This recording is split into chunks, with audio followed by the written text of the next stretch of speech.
I went up to the Edinburgh Festival in the summer of 2012 and it did start selling out there quite quickly. So I think there is a real interest in being taken behind the scenes of politics, the media, having a good laugh, but you know, with some serious stuff in there thrown in as well.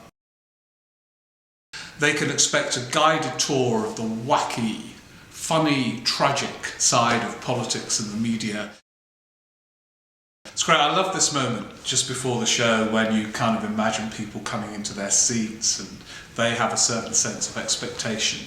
And it's that glorious moment where you have no idea quite what's going to happen next. I remember seeing Tony Blair towards the end of his time. He said, every day I get 25 decisions, and it is, do I cut my wrist or slit my throat? And that's the choice.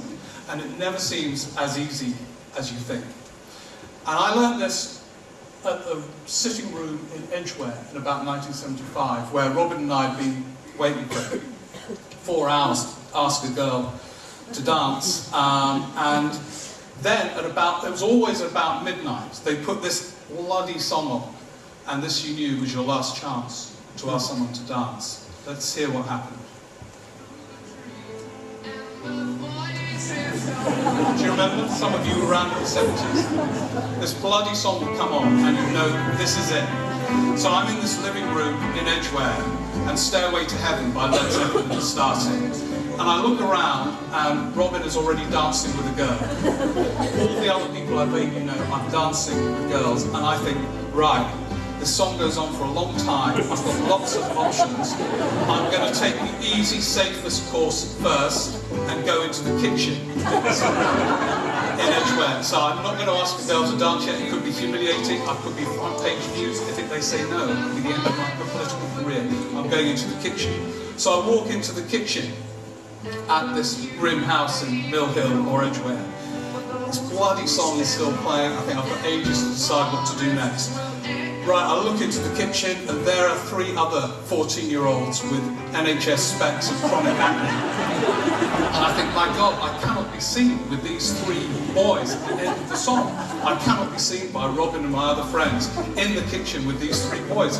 But I'm stuck here. I've made what I thought was the safe choice. I'm stuck in the kitchen, which is going to be even more humiliating. One of the lessons of politics. Blair said he was far too safe early on.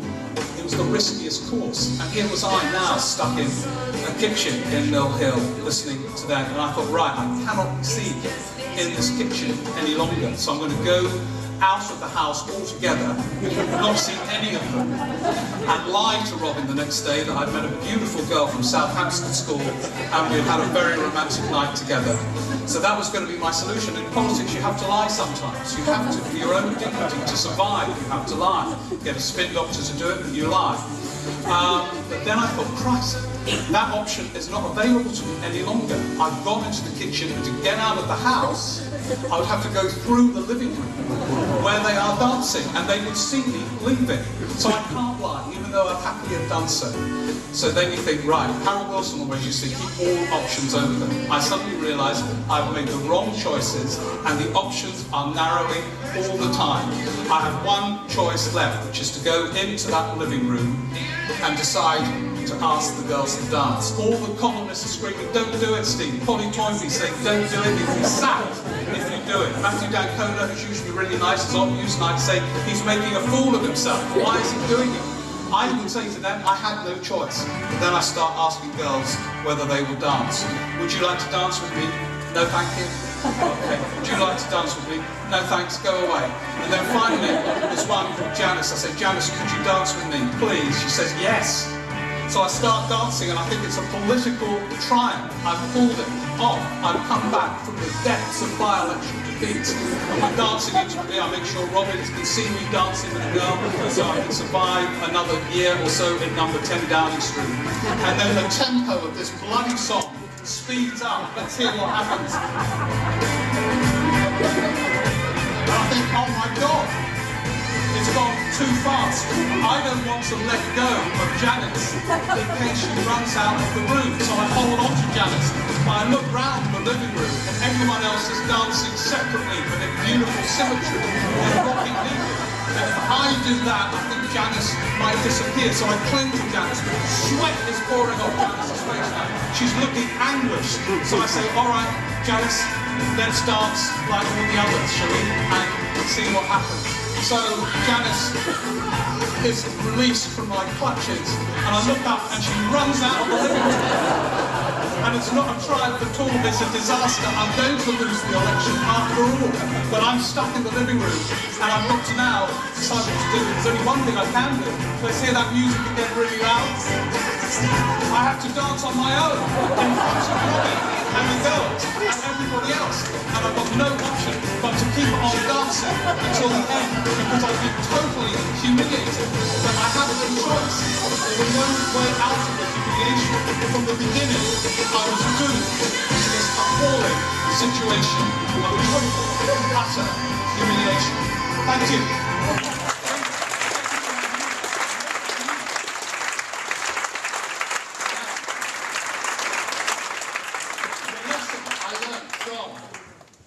That dance is this. Politicians, most of the time, are trapped. That's the kind of key to it. I must say this, that what I'm about to do in explaining how trapped they are most of the time is I'm not implying they're all the same. I hate it when taxi drivers say, you know, mate, they're all a bloody same, these politicians. They're all a bloody same. Don't make any difference who you've got, that Bulge, that Osborne, they're all a bloody same. Of course they're not. There are huge differences, and if you elect Labour next time, or the Tories get back in, or whatever, there will be massive differences. And that clash of ideas is what makes politics so important. So what I'm not saying is that they're all a bloody same. But what I am also saying is that most of the time, they're trapped on a tiny part of the stage. And they have no room to move. And it's really interesting to see how they use that tiny part of the stage. So all the current political satire, oh, they're all a bunch of bloody idiots, isn't that funny, ho, ho, ho, and oh, Prescott's fat, isn't that hilarious, misses the great tragic farce of politics, which is that they're all trapped, and you want to find out how they get away, how they escape from the traps that they're in. Questions? Let's go to the front row here. Do you think that politicians are too professional and not had enough experience of life outside Parliament? Do I think politicians are too professional? No, actually, I don't. I think it's a real...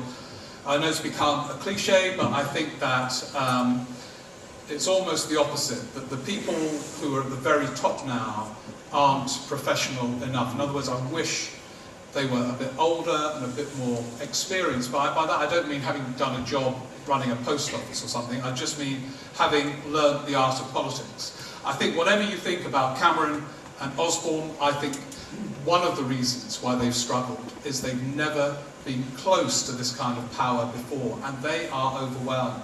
And however arrogantly self-confident they look, I don't think they are. I think they are terrified by it, and they've got nothing to grip to from the past. You know, they've just been special advisors, Carlton Television, Tory Central Office. It's not enough.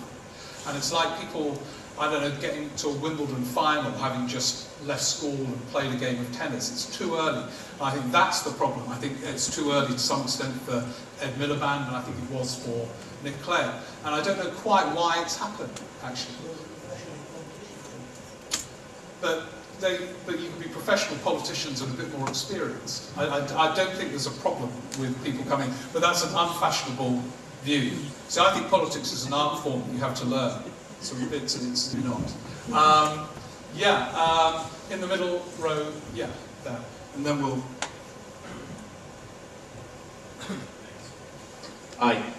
You mentioned that you think that politicians have very little space to move in. I sort of agree with that, but you said Clegg has no space to move in at all. Do you think that maybe some of the stuff he's trying just in recent weeks with the differentiation, different response to Leveson, different comments about drugs policy and so on, that he really seems to be pushing this? He did a speech about it today. Do you think he's actually creating space for himself doing that? He might. I mean, Clegg has definitely gone out of his way to stress differences after the early Lovin period. And so he should do. When I think of what Cameron and Osborne did to him during the referendum on electoral reform. I'm still shocked when I think about it. For those of you who didn't follow it closely, Clegg, having killed himself to support Cameron and Osborne on the tuition fees, was then attacked by Cameron and Osborne for not being trustworthy because of doing exactly that during the electoral reform campaign. I've always been baffled why Clegg has had any time for him personally after all of that. But he is doing so. I still think he is really, really trapped by the context in which this has happened. That an election was fought where the Lib Dems, for all kinds of reasons, attracted votes to the left of New Labour at that election. Iraq, the position of Labour, and so on. And to then move into this particular alliance at that point, I think is a trap from which there is no smooth escape. I'm relieved to hear you say that you don't think Boris Johnson is going to be relieved. Yeah, relieve me even more and tell me that it's not going to be Michael Gove.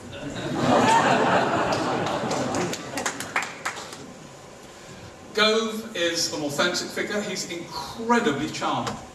I wrote a critical piece about 3 weeks ago about Gove and got this long email, "Dear Steve, you're my guru." It always says that. It said, isn't it sad about your team Tottenham not doing too well? There's just this wonderful. By the end, I was going to vote for him to the next email. And he's done that with all the journalists, completely charmed by him. And he is authentic. He is absolutely emphatic that he doesn't want it. And I think that's true. But you can just sense with people sometimes that it might end up with them. And in the same way that I'm 100% sure it won't be Boris, I'm not sure that it might not be Michael Gove. You never know. We've got to get out of here. So, sorry to say something. No? Yeah, will Ed Miliband win? Oh, will Ed Miliband win the next election? We better extend this for another hour.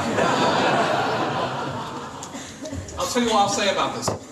From the beginning, I've been absolutely sure he's got a chance. At the beginning, when he was elected, lots of columnists from the centre-left and the right all said Labour have just elected Ian Duncan-Smith, William Hague.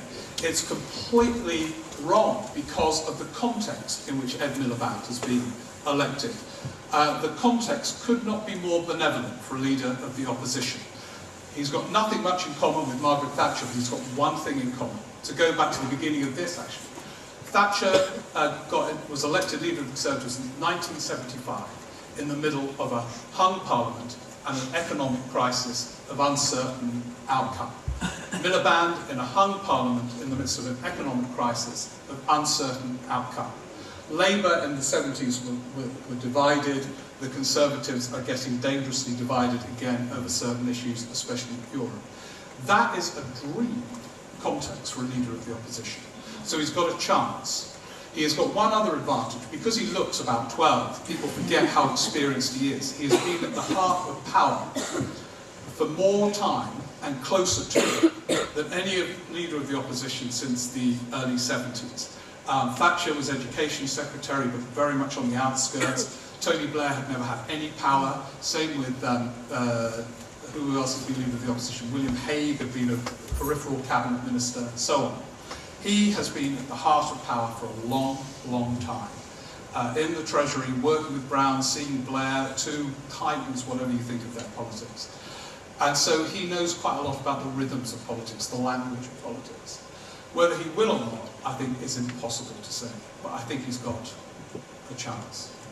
Thank you very much. Happy Christmas.